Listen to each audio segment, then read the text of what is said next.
আলাইকুম, আপনাদের সবাইকে স্বাগত জানাচ্ছি।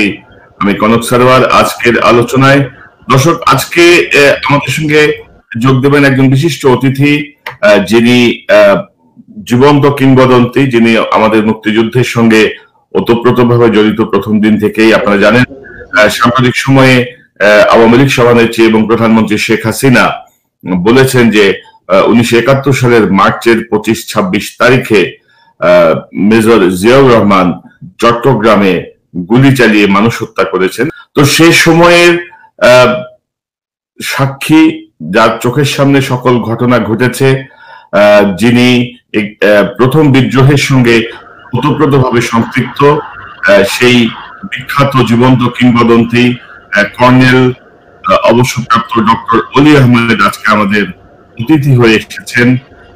ডক্টর অলি আহমেদ, আপনাকে স্বাগত জানাচ্ছি। আপনাকে ধন্যবাদ। যারা আমাদের কথা শুনলেন তাদেরকে ধন্যবাদ জানাচ্ছি। আসসালামু আলাইকুম ওয়া রাহমাতুল্লাহি ওয়া বারাকাতুহু।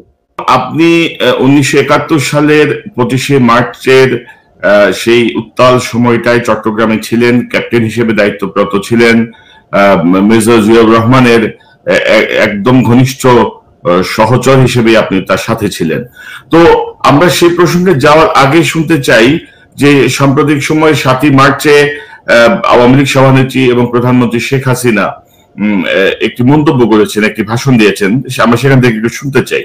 পাকিস্তানি হানাদার বাহিনী আক্রমণ করবে, এটা সবাই জানতো। তো সেই দিন যারা চট্টগ্রামে ব্যারিকেড দিচ্ছিল 25শে মার্চ, তাদের উপরে যারা গুলি চালিয়েছিল তার মধ্যে জিয়াউর রহমান একজন।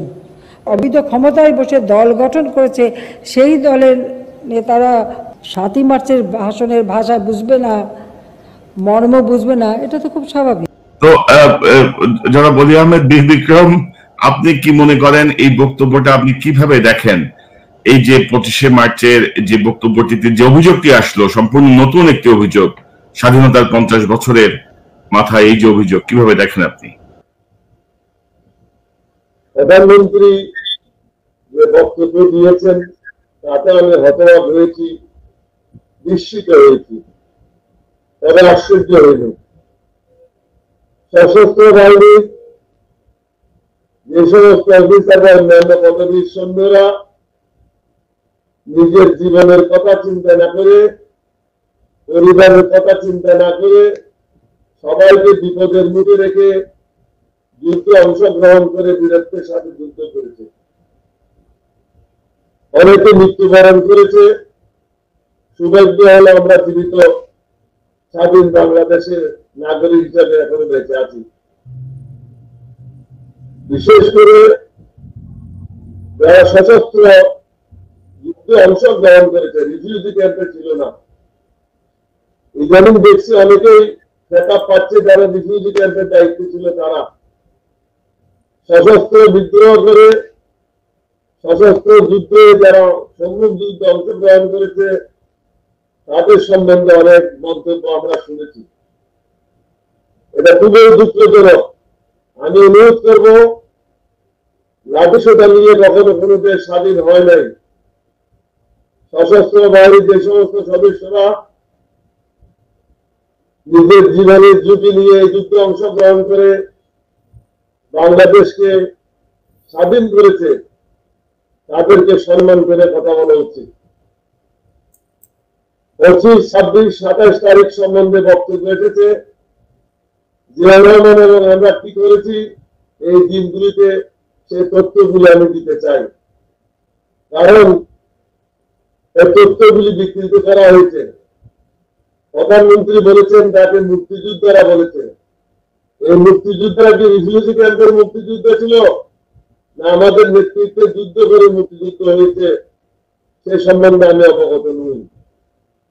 তবে এই ধরনের বক্তব্য দিয়ে প্রধানমন্ত্রীকে বিতর্কিত করার চেষ্টা করেছে। যেবা তারা পরামর্শ দিয়েছে, প্রধানমন্ত্রীর ক্ষতি করার জন্য পরামর্শগুলি দিয়েছে। 25 তারিখ সকালে আমি যখন প্যারেড গ্রাউন্ডে যাই, আশ্চর্য হয়ে যায় যে মাঠে কেউ ছিল না। ওয়াটার কাটে আসলাম, এসে ওয়াটার গার্ডের যারা দায়িত্ব ছিল তাদেরকে জিজ্ঞাসা করলাম, সকালে ফিজিক্যাল ট্রেনিং হওয়ার কথা, পুরো ব্যাটালিয়ন এখানে একত্রিত থাকার কথা। অধিনায়ক, সহ অধিনায়ক জিয়াউর রহমান এবং অন্যান্য উপস্থিতি অবশ্যই আশা করা হয়েছিল। তখন তারা বলল যে সবাই 16 ভ্যালি ক্রসিং এর উপরে যে ট্রেনটা আছে ওই ট্রেনটা সরানোর জন্য গ্রাউন্ডের থেকে তারা ওই জায়গার উদ্দেশ্যে রওনা হয়েছে। জি, আপনি আমাকে একটু স্পেসিফিক বলেন যে 25 তারিখে আসলে কি হয়েছিল, কি গণহত্যা, কি গুলি, কি ব্যারিকেড? সেটাই বলতে। জি, 25 তারিখ অষ্টম বেঙ্গলের সকল পদের সদস্যরা ট্রেনটা সরানোর জন্য কাজে নিয়োজিত ছিল। ওখানে অধিনায়ক পাঞ্জাবি লেফটেন্যান্ট কর্নেল আব্দুল রশিদ গঞ্জুয়া সহ উপস্থিত ছিলেন। অন্যান্য পাঞ্জাবি অফিসাররা 3 জন তারাও উপস্থিত ছিল। কিন্তু আমাদের সদস্যরা এই ট্রেনটা সরাতে চাইলেন। মনে প্রাণে তারা চেয়েছিল ট্রেনটা যেন একই জায়গায় থাকে। প্রায় 4টা পর্যন্ত ট্রেন সরানো হলেন। সকাল 8টা থেকে শুরু হলো, বিকেলবেলা পর্যন্ত ট্রেন সরানো হয়নি। পরে সেনানিবাস থেকে আর্মড করে সদস্যরা এসে তারা এই ট্রেনটা সরানোর জন্য ব্যবস্থা গ্রহণ করে এবং ট্রেনটা সরে যায়। এতে ছিল 25 তারিখ সারাদিন আমাদের কর্মকাণ্ড। অষ্টম বেঙ্গল রেজিমেন্ট বা জিয়া রহমানকে অন্য কোনো কাজে বা আমাদেরকে কাকেও অন্য কোনো কাজে পাঠানো হয়নি। চট্টগ্রামে 4 জন নিহত হয়েছিল, সেটা হলো মার্চ মাসের 2 তারিখ। 20 পুলিশ রেজিমেন্টের সদস্যরা বাঙালিদের নিহত করেছিল, হত্যা করেছিল।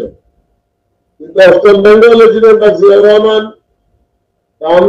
আমরা যারা ছিলাম, আমরা কোনো জায়গায় বিরোধী ছিলাম না। 25 তারিখ রাত্রে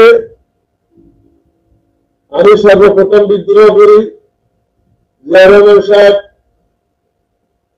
উনি আসলেন, উনি সব জায়গা খালাস করার জন্য উনাকে পাঠানো হচ্ছিল। তখনও পর্যন্ত সিদ্ধান্ত ছিল যে আমরা বিদ্রোহ করব। ইতিপূর্বে আমরা বঙ্গবন্ধুকে 2 বার বলেছিলাম আমরা বিদ্রোহ করতে চাই, বঙ্গবন্ধু অনুমতি দেয় নাই। সুতরাং তখনও পর্যন্ত যে বিদ্রোহ করবো তার কোন পরিকল্পনা ছিল না।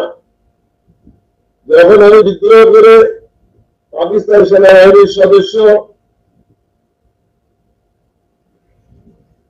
তাদেরকে গ্রেফতার করলাম, জিয়া রহমান সাহেবকে সংবাদ দিলাম, তিনি ফিরে আসলেন। আমি সংক্ষেপে বলে যাচ্ছি, একাধিকবার এটার উপরে বক্তব্য হয়েছে। জিয়া রহমান ফিরে আসলেন, তার সাথে ছিল নেভির 11 জন সদস্য। তিনি তাদেরকে গ্রেফতার করলেন এবং সকলের সামনে হাত উঁচু করে বললেন, এই মুহূর্ত থেকে আমরা পাকিস্তানের বিরুদ্ধে বিদ্রোহ ঘোষণা করছি। বাংলাদেশ স্বাধীন হওয়া পর্যন্ত আমাদের যুদ্ধ অব্যাহত থাকবে এবং আমরা যুদ্ধ চালিয়ে যাব। সকলকে নিজের জীবন বাজি রেখে এই যুদ্ধে অংশগ্রহণ করার জন্য তিনি আহ্বান করেন। অতঃপর রাত্রে 12টার পরে আমরা চট্টগ্রাম শহর থেকে বেরিয়ে চট্টগ্রাম শহরের উপকূলে বোয়ালখালী নামক স্থানে সরলডাঙ্গা পাহাড়ে অবস্থান গ্রহণ করি। অবস্থান গ্রহণ করার পর জিয়া রহমান সবাইকে বললেন, আপনারা উজু করে আসেন। সবাই উজু করে আসলো এবং তিনি সবাইকে শপথ বাক্য পাঠ করালেন। সে শপথটা ছিল, আমি নিজের জীবনের বাজি রেখে নিজের জীবন দিয়ে এই যুদ্ধে অংশগ্রহণ করব, বাংলাদেশকে স্বাধীন করব এবং বাংলাদেশের যে সরকার গঠিত হবে সেই সরকারের প্রতি অনুরোধ থাকব। 26 তারিখ সারাদিন আমরা করলডাঙ্গা পাহাড়ে ছিলাম এবং 8ম বেঙ্গল রেজিমেন্টকে 6 ভাগে বিভক্ত করা হলো। তৎকালীন মেজর শওকতের নেতৃত্বে একদল চট্টগ্রাম বন্দরের দায়িত্ব দেওয়া হলো। ক্যাপ্টেন হারুন আহমদ, যিনি বিডিআর এর সদস্য ছিল তৎকালীন, তাকে চট্টগ্রাম কোর্ট বিল্ডিং এর দায়িত্ব দেওয়া হলো। লেফটেন্যান্ট শামসুর মুবিনকে মেডিকেল কলেজ এলাকার দায়িত্ব দেওয়া হলো। ক্যাপ্টেন খালিদুজ্জামানকে চকবাজার এলাকার দায়িত্ব দেওয়া হলো। ক্যাপ্টেন সাদেককে দায়িত্ব দেওয়া হলো মিরসরাইতে। মিরসরাইতে তার দায়িত্ব ছিল কুমিল্লা থেকে যদি কোনো সেনাবাহিনীর সদস্য আছে তাদেরকে যেন শহরে ঢুকতে দেওয়া না হয়। এতটাকে বিভক্ত করার উদ্দেশ্য ছিল পাকিস্তান সেনাবাহিনীর সদস্যরা যেন একসাথে এক জায়গায় এসে আমাদের উপর আক্রমণ করতে না পারে। সেই উদ্দেশ্যে, সেই লক্ষ্যে 6 ভাগে বিভক্ত করে সমগ্র চট্টগ্রাম শহরে আমরা যুদ্ধ শুরু করি। এটা হলো 27 তারিখ সারাদিন। 26 তারিখ সন্ধ্যা থেকে সবাই শহরে ঢুকা শুরু করেছিল। 27 তারিখ সন্ধ্যায় জিয়াউর রহমান চট্টগ্রাম বেতার কেন্দ্রে আসেন এবং তিনি বললেন, I, Major Zia, under the blessing of Bangabandhu Sheikh Mujibur Rahman, declare myself as a provisional head of the state. I urge all the foreign countries to give recognition and ask all the regiments, all the Bengal regiments, police, PDR, students, rebels, people of all sphere to participate in the war. অর্থাৎ তিনি বিদেশিদেরকে আমাদের এই যুদ্ধকে recognition দেওয়ার জন্য আবেদন করলেন। BDR, police, Bengal regiment, ছাত্র, শ্রমিক, জনতা, সর্বস্তরের জনগণকে এই যুদ্ধে অংশগ্রহণ করার জন্য আহ্বান করলেন। মূলত তার এই আহ্বানটা ছিল জাতির জন্য একটি দিক নির্দেশনা। জাতি তখনও জানতো না কে কোথায় আছে এবং কি করতে হবে। আওয়ামী লীগের কোন সদস্যরা মাঠে ছিল না তখন। সুতরাং জিয়াউর রহমানের বিরুদ্ধে এরকম অপবাদ দিয়ে সশস্ত্র বাহিনীকে খাটো করাটা মোটেই যুক্তিযুক্ত নয়। কর্নেল অলি আহমেদ, প্রধানমন্ত্রী বলছেন যে চট্টগ্রামে যারা মুক্তিযোদ্ধা তারা এই বিষয়টি জানেন, দেশে বিদেশে অনেক মুক্তিযোদ্ধা এই বিষয়টি জানেন, কিন্তু আপনার সঙ্গে আপনি সাক্ষী হিসেবে, যে ঘটনার প্রত্যক্ষদর্শী হিসেবে আপনি যা বললেন তা তো তার এই বক্তব্য থেকে অনেক দূরে। তো চট্টগ্রামে কি কোনো হত্যাকাণ্ডের ঘটনা ঘটেছিল যে যারা ব্যারিকেড দিয়েছিল? 2 মার্চ রেজিমেন্ট পাহাড়তলির একটা জায়গায় হত্যাকাণ্ড ঘটেছিল, 4 জন বা 2 জন নিহত হয়েছিল। বরং আমরাই বাঙালিদেরকে বাঁচানোর জন্য চেষ্টা করেছি। জিয়াউর রহমান যে দায়িত্ব ছিল পথ থেকে ব্যারিকেড সরানোর জন্য, আমরা যখন ব্যারিকেড সরাইছি সাথে সাথে বলে দিয়েছি এটা আবার লাগাই দাও। শুধু বেঙ্গল রেজিমেন্ট আসা যাওয়ার পথে তোমরা বাধা সৃষ্টি করো না, কারণ আমরা তোমাদের হয়ে বাংলাদেশকে স্বাধীন করার জন্য যুদ্ধে লিপ্ত হয়েছি। যারা ব্যারিকেড দিয়েছিল তাদের সাথে আমাদের একটা আন্ডারস্ট্যান্ডিং ছিল। জিয়াউর রহমান বা 8ম বেঙ্গল রেজিমেন্ট বাঙালিদেরকে হত্যা করার জন্য কোনো জায়গায় যায় নাই, কোনো কর্মকাণ্ড পরিচালনা করে নাই, এবং জিয়াউর রহমান এই হত্যাকাণ্ডের সাথে মোটেও জড়িত না। তিনি হত্যা করেছে পাঞ্জাবিদেরকে, বাঙালিদেরকে না। আমার মনে হয় এখানে বলার সময় পাঞ্জাবির জায়গায় বাঙালি শব্দটা ভুলে প্রতিস্থাপিত হয়েছে। তো আমরা যারা আসলে অনেক ইতিহাস বই পড়েছি, আমরা তো কিছু দেখি নাই, তো আমরা একটু কনফিউজড যে হঠাৎ করে 50 বছরের মাথায় এসে একটি নতুন ইতিহাস আমরা শুনছি। এবং আপনি শুনেছেন যে শেখ হাসিনা আরো বলেছেন যে সে সময় আওয়ামী লীগের নেতারা সেনাবাহিনীর কাউকে দিয়ে স্বাধীনতার ঘোষণা পাঠ করালে ভালো হয়, এরকম একটি সিদ্ধান্ত নেন এবং তারা মেজর রফিককে বলেন যে আপনি একটু ঘোষণাটি পাঠ করে দেন। কিন্তু মেজর রফিক তখন অ্যাম্বুশ করে বসেছিলেন। তিনি শুনলে পাকিস্তানিরা এলাকা দখল নেবে, তখন জিয়াউর রহমানকে ধরে আনা হয় ঘোষণা পাঠের জন্য, কোট আনকোট। আমি তার বক্তব্য থেকে বললাম। আপনি যদি আমরা নিজে গিয়েছি এবং রেডিও স্টেশনে যারা লোক ছিল তাদেরকে আমরা গ্রেফতার করেছিলাম, তারা নজরবন্দি ছিল। রফিকের সাথে আমাদের কোনো যোগাযোগ ছিল না। রফিক যেখানে ছিল সে জায়গায় সামরিক বাহিনীর কোনো সদস্য ছিল না। রফিক ছিল চট্টগ্রাম শহরের দক্ষিণ এলাকায়, আর সামরিক বাহিনীর সদস্যরা ছিল, পাকিস্তান সামরিক বাহিনীর সদস্যরা ছিল চট্টগ্রামের উত্তর অংশে, আমরা ছিলাম মধ্যভাগে। সুতরাং এই তথ্যগুলি সত্য না। তথ্যগুলি বিকৃত করে জাতিকে বিভিন্ন দিকে তাদের দৃষ্টি নিবন্ধন করার চেষ্টা চলছে। সরকারের দুর্বলতা ঢাকার জন্য অনেক কর্মকাণ্ড ইতিমধ্যে আমরা লক্ষ্য করেছি, কিন্তু শেষ পর্যন্ত এগুলি টিকবে না। আল্লাহ সত্য, আল্লাহ নবী সত্য, কোরআন সত্য, মিথ্যা কথা করা বলে এর পরিণাম কিন্তু ভালো হয় না।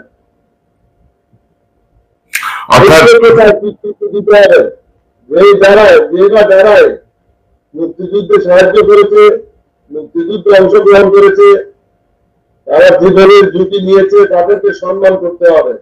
অসম্মান করার অধিকার কারো নেই। জিয়াউর রহমান জীবিত থাকা অবস্থায় বঙ্গবন্ধুকে হেয় করে বা বঙ্গবন্ধু সম্বন্ধে কোনো মন্তব্য করে নাই।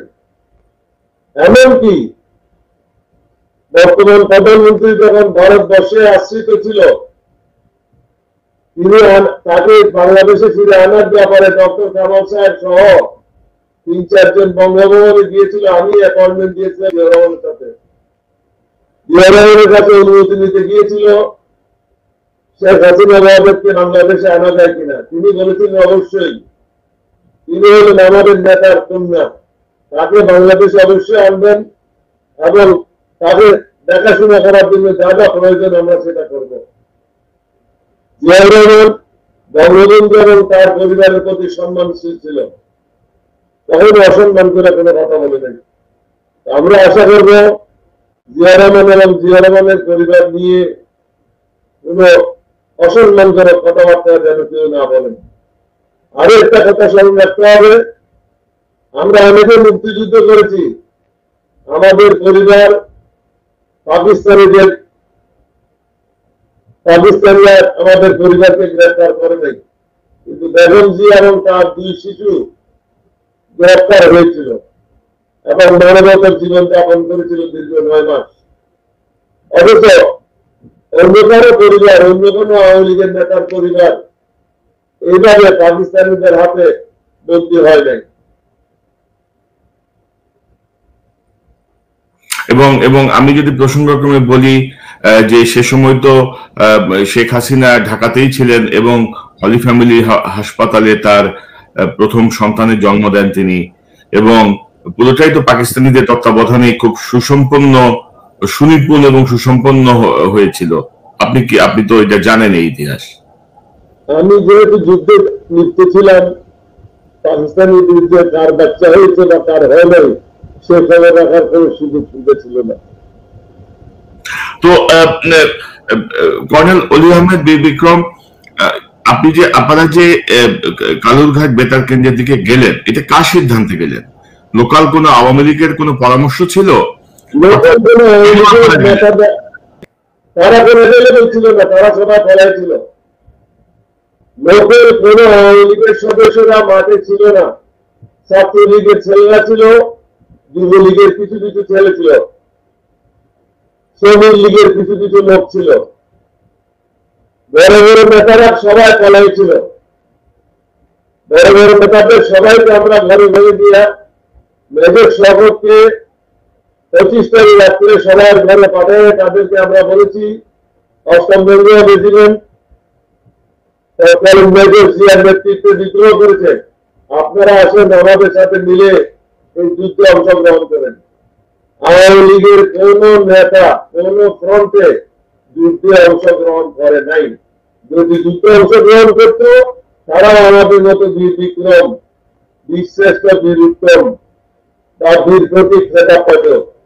আওয়ামী লীগের কোন সদস্য যুদ্ধ করার জন্য কোন খেতাব পায় নাই। তারা অনেকে রিফিউজি ক্যাম্পে ছিল এবং বঙ্গবন্ধু তো নিজেই বলেছিলেন এটা একটা চাকার দল। তার নিজের দলকে তো তিনি চাকার দল বলেছিলেন, আমরা তো বলি নাই। এবং বর্তমান প্রধানমন্ত্রীর পিতা বঙ্গবন্ধুর চামড়া নিয়ে দুর্যোগী বানাবে এটা তো আমরা বলি নাই। এটা তো আওয়ামী লীগের যারা বর্তমানে 14 দলে আছে এই সদস্যরাই বলছিল, যাদেরকে তিনি মন্ত্রী বানিয়েছিলেন তারাই বলছিল শেখ মুজিবের চামড়া নিয়ে আমরা দুর্যোগী বানাবো। আমরা কোন অসম্মানজনক কথা কখনো বলি নাই। সামরিক বাহিনীর যারা সদস্যরা আছে তারা ট্রেনিং প্রাপ্ত, 2 বছর ট্রেনিং দিতে হয়, লেখাপড়া করতে হয়। অপমানজনক কোন বক্তব্য রাখা থেকে সবসময় নিজকে বিরত রাখে। জি, আমি আপনার কাছে জানতে চেয়েছিলাম যে আপনারা কেন বেতার কেন্দ্রের দিকে গেলেন, অর্থাৎ এই পরিকল্পনাটা কেন নিলেন আপনারা? আমরা অষ্টম বেঙ্গল বিদ্রোহ করার পরে সিদ্ধান্ত নিলাম যে টেলিফোনে কাজ করছে না, অন্যান্য বেঙ্গল রেজিমেন্টের সাথে যোগাযোগ করা সম্ভব ছিল না। চতুর্থ বেঙ্গল রেজিমেন্ট ছিল ব্রাহ্মণবাড়িয়ায়, প্রথম বেঙ্গল রেজিমেন্ট ছিল যশোরে, সেকেন্ড বেঙ্গল রেজিমেন্ট ছিল যাদবপুরে, থার্ড বেঙ্গল রেজিমেন্ট ছিল সাইদপুরে। সুতরাং তাদেরকে এই সংবাদটা পৌঁছানো খুবই জরুরি ছিল এবং তৎকালীন বিডিআর সদস্যদেরকে অবগত করানো জরুরি ছিল। বাংলাদেশের সব থানাতে যে সমস্ত পুলিশেরা ছিল তাদেরকে জানানো জরুরি ছিল।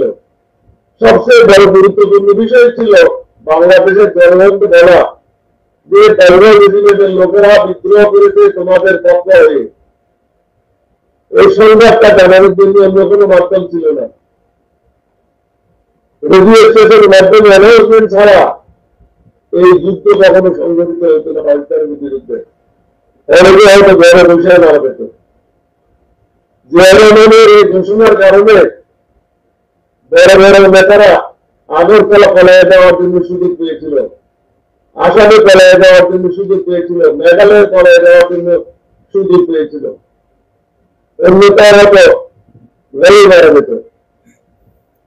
জি, কর্নেল অলি আহমেদ, আমরা এই ওনার বক্তব্যের আরেকটা অংশ আছে, সেই অংশটি আমরা একটু শুনতে চাই।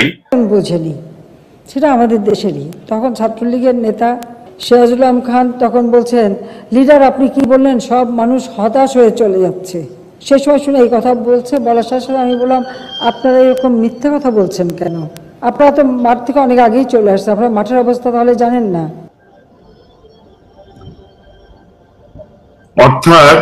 অর্থাৎ শেখ হাসিনা বলতে চাচ্ছিলেন যে 7ই মার্চের ভাষণ নিয়ে অনেকে অনেক কথা বলে, সিরাজুল আলম খানের কথা বলছেন যে তিনি শেখ মুজিবুর রহমানকে সরাসরি বলেছেন যে আপনার কথায় তো মানুষ হতাশ, আপনি তো সরাসরি স্বাধীনতার কোনো কথা বললেন না। এবং পাশাপাশি আমি আপনাকে আগে যে বক্তব্যটি শুনিয়েছি, আপনি যদি সেখানে দেখেন হানাদা বাহিনী আক্রমণ করবে এটা সবাই জানতো। তো সেই দিন যারা চট্টগ্রামে ব্যারিকেড দিচ্ছিল 25, অর্থাৎ পাকিস্তানি বাহিনী আক্রমণ করবে এটা সবাই জানতো। তো পাকিস্তানি বাহিনী আক্রমণ করবে এটা যদি সবাই জানতো, আপনারা যারা মাঠে ছিলেন, আর্মিতে ছিলেন, আপনাদের কাছে কি নির্দেশনা ছিল? 1 নাম্বার প্রশ্ন।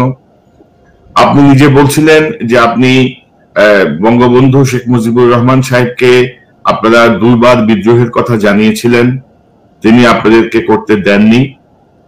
এবং তৃতীয়ত, এই যে সিরাজুল আলম খান সাহেবের যে প্রসঙ্গটি আসলো এখানে, সেই প্রসঙ্গ সব মিলিয়ে আপনার একটি বক্তব্য আমি শুনতে চাচ্ছি। আমরা সবাই উদ্গ্রীব হয়ে বসেছিলাম বঙ্গবন্ধু সরোয়ার উদ্যানে বাংলাদেশের স্বাধীনতা ঘোষণা করবেন এবং আমরা অস্ত্র হাতে নিয়ে পাঞ্জাবিদের উপর ঝাঁপিয়ে পড়বে।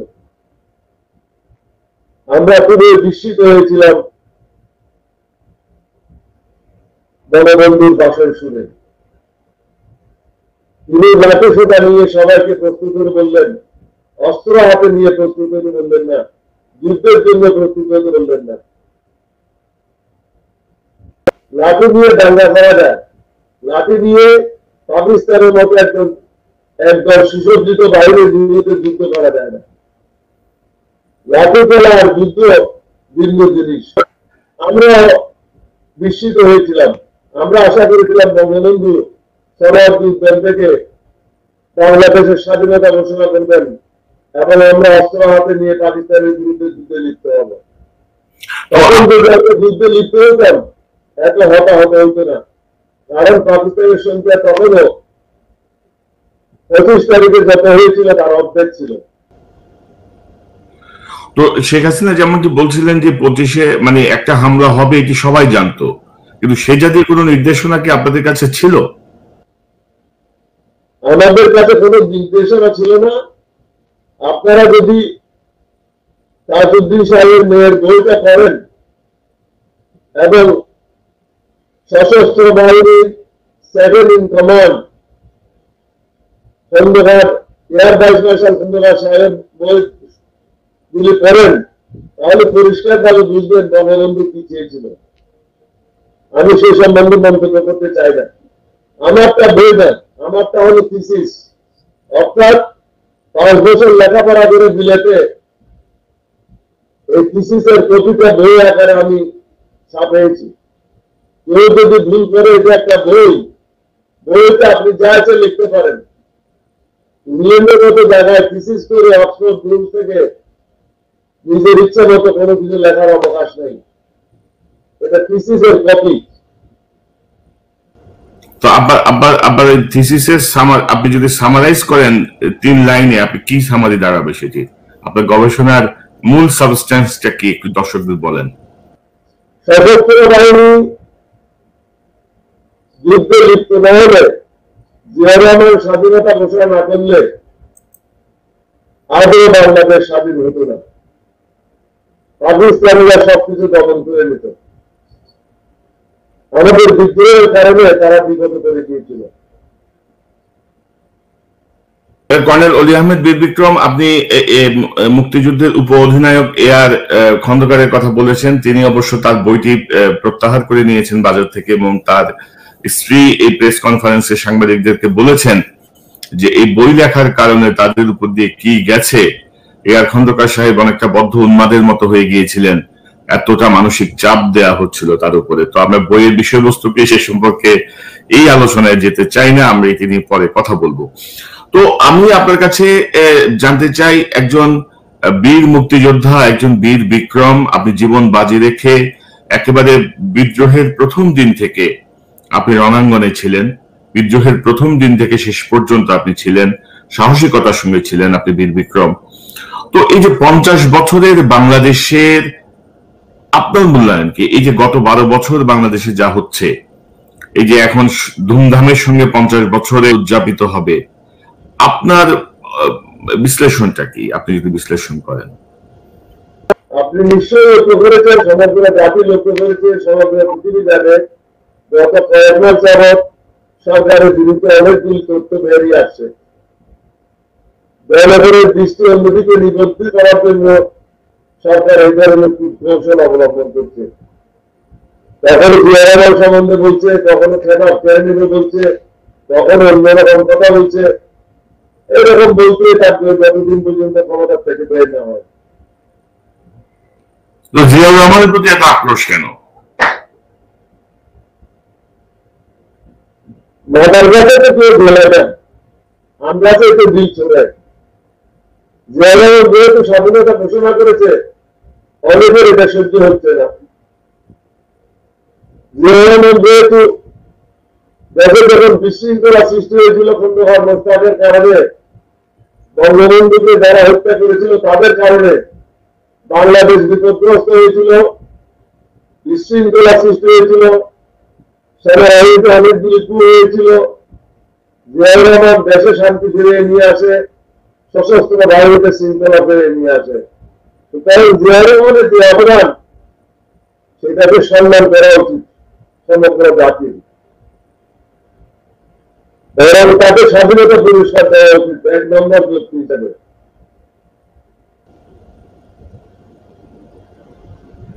জি, কর্নেল অলি আহমেদ বীর বিক্রম, অনেক বিষয়ই আসলে আমরা একটু কনফিউজড, এবং 50 বছরের মাথায় এসে ইতিহাসের এই যে নতুন নতুন যে তথ্যগুলো আবিষ্কৃত হচ্ছে বা নতুন নতুন যে তথ্যগুলো আমাদের সামনে উপস্থাপিত হচ্ছে, বিভ্রান্ত হওয়াটাই স্বাভাবিক।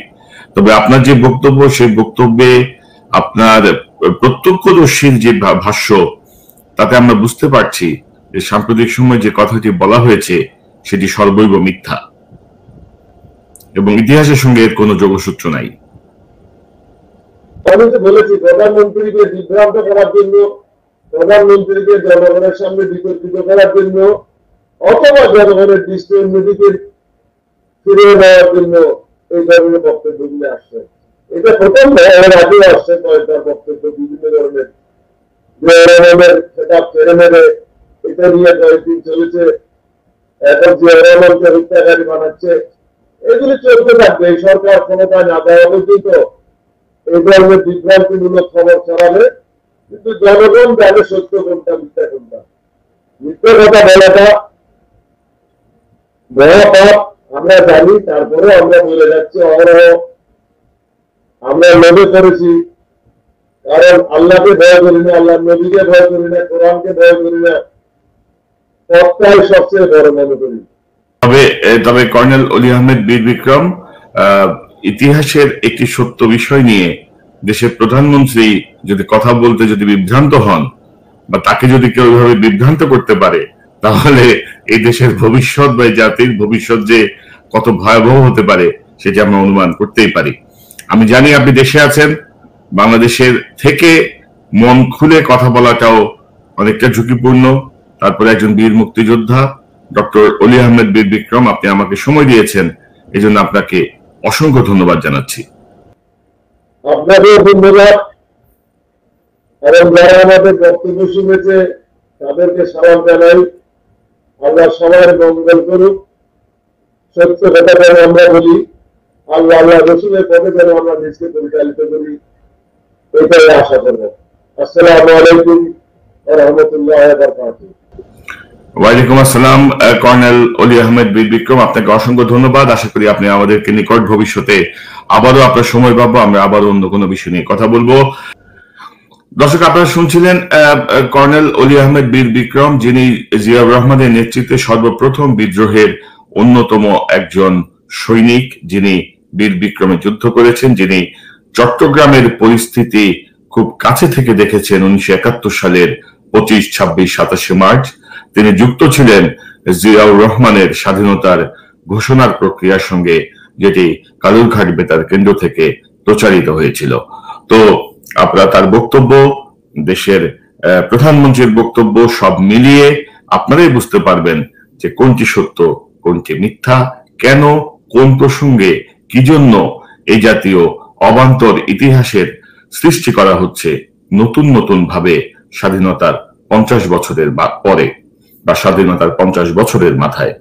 দর্শক, আমরা এই বিষয়টি নিয়ে একটি জরিপ করেছি। আমি যদি আপনাদেরকে একটু দেখাই, জরিপ করেছিলাম যে শেখ হাসিনা বলেছেন চট্টগ্রামে 25 ও 26 মার্চ 1971 হত্যাকাণ্ড চালায় মেজর জিয়া।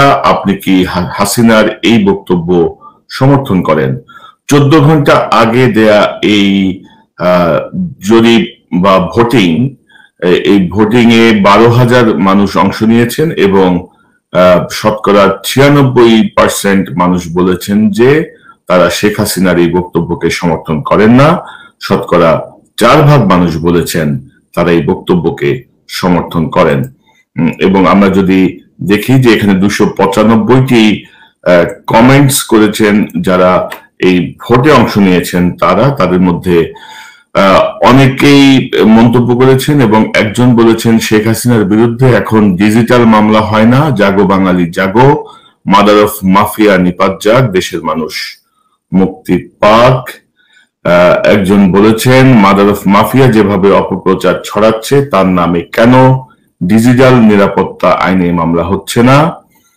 একজন লিখেছেন জিয়াউর রহমান স্বাধীনতার ঘোষণা না দিলে শেখ পরিবার এই রাম রাজত্ব পেত কোথা থেকে। আমি জাস্ট কয়েকটি মানুষের মনোভাব বোঝার জন্য কয়েকটি মন্তব্য একটু পড়ে দিচ্ছি। একজন লিখেছেন এই ইতিহাস কবে রচিত হলো আগে তো শুনলাম না, মনে হয় মুজিব কোটধারী কেউ স্বপ্নে এসে বলে গিয়েছেন। আপনারা বুঝতে পারছেন যে সাধারণ মানুষের যে মতামত, যে প্রতিক্রিয়া, তাতে একটি বিষয় স্পষ্ট